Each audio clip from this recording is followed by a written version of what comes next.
Hello everyone, this is Darshini and I help people empower themselves and create a life that they would truly love to live. And this video is the part 2 of having the courage to walk on your own path. And in the first part of this topic, we looked about where this factor of fear stems from, how to overcome it, and what you can do to make your mind become a supporter of your vision. And in this part 2, we are going to be looking at believing in yourself, trusting your instincts, and following your heart's desires. So, let's get started. First, let's take a moment to think about why we even came into this world. Is it to just follow everyone and be like everyone else? Or to just idolize somebody and try to become like them? Now, there's nothing wrong with doing either of these because there's no right and wrong in this world. The real question here is that does this way of living make your soul feel happy and fulfilled? The reason that you've come to this world is to be yourself and be soulfully happy. Live your life in your way, in your style, in a way that resonates with you and that feels authentic to you. Now, how do you do this? So first, stop going outside for answers, ideas, anything. Everyone has the system that is inbuilt within them that helps them to navigate smoothly through life. But the question is whether we listen to this system or not. Most of us are not used to tuning into our internal navigation system because that's what we see around us, right? Everyone goes outside for guidance, help, ideas, etc. Because it just feels easier, right?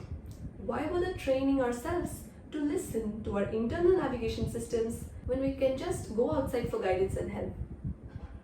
Now, the reason for why you have to train yourself to tune into your internal navigation system is because if you look outside for answers, then it is very confusing. Because if you just think about it, one person will say A is the best, and another person will say A should completely be avoided and B is the best. Now, who is right? Both of them are right from their own perspectives and experience. The thing here is that everyone's journey is different and the challenges they face are different. So the way they might choose to respond to the situation might also be different. For example, one person might choose a safer option and another person might choose a braver option. And these options are not just black and white. There are lots of layers to it and it's not just this or that. Lastly, one's interpretation of why they succeeded might not be actually why they succeeded. That is, the reason for why a person thinks they succeeded might not actually be equal to the real reason of why they succeeded. Let's say that someone thinks that hard work was the reason for their success. This is what they believe and this is what they've interpreted from their success and this is what they tell everyone around. But the real reason for why they actually succeeded might be because of many factors. They might have been in the right state of being while they put in the work, etc. Now, when you just listen to the interpretation of others and try to follow it, you might not get the results because there are many other factors involved. So the best way to figure out what's best for you is by observing yourself and going within for answers.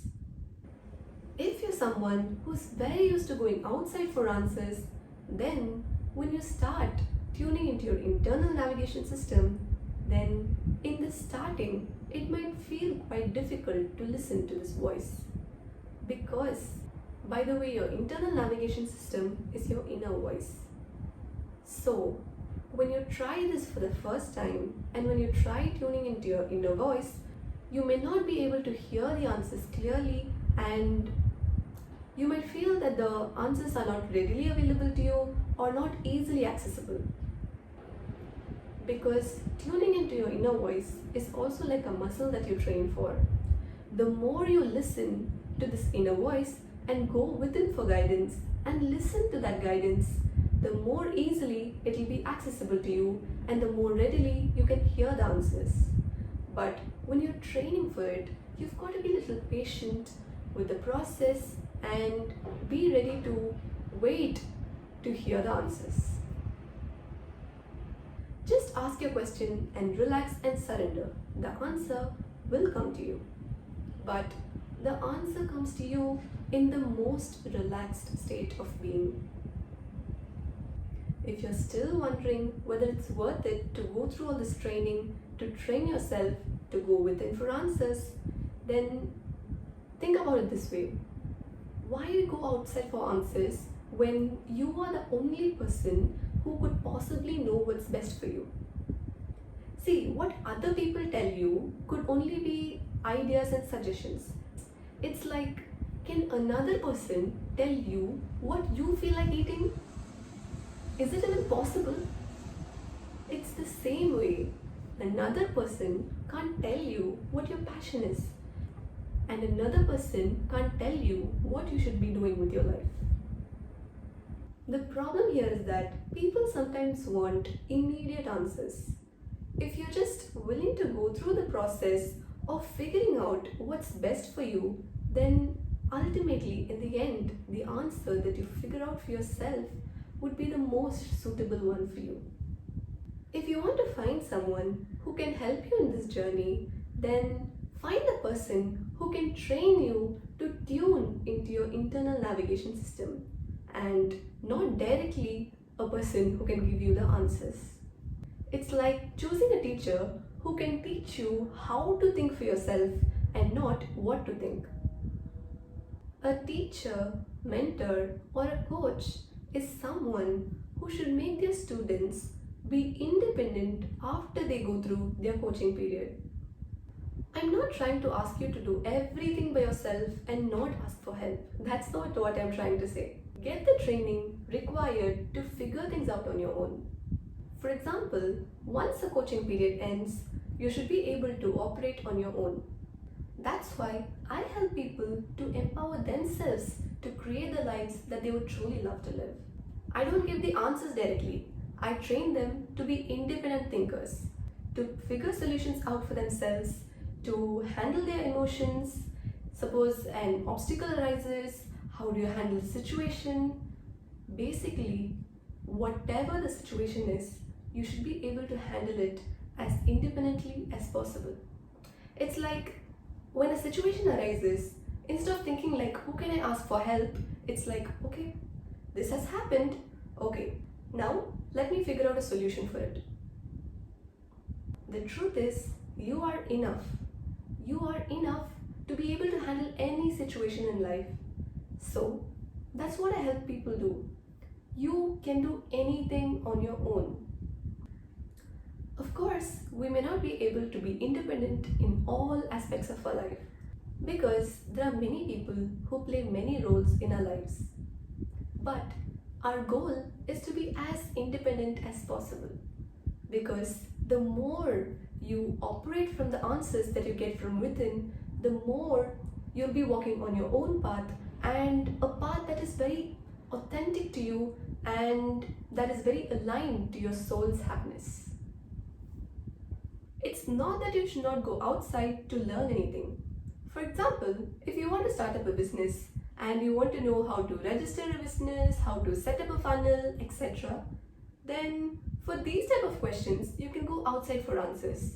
But for questions like what your business model is going to be like and what your niche is going to be, how you're going to run your business, all these things, you should go within for answers. For example, if you look at other startups working 12 to 15 hours per day, then that does not mean that you should also be doing the same. You should observe for yourself whether that is suitable for you or not. If it's suitable for you, then go ahead. But don't do it just because everyone else is doing it. Follow the path that suits you the most. I want people to be leaders and not followers. And what's one of the major traits of a leader? It's independent thinking. So that's what I'm trying to do right here. Making you realize that you are already enough and tapping into the infinite potentials within you. My work is majorly about helping you tap into the powers of your mind and your soul to create the life that you actually want to live.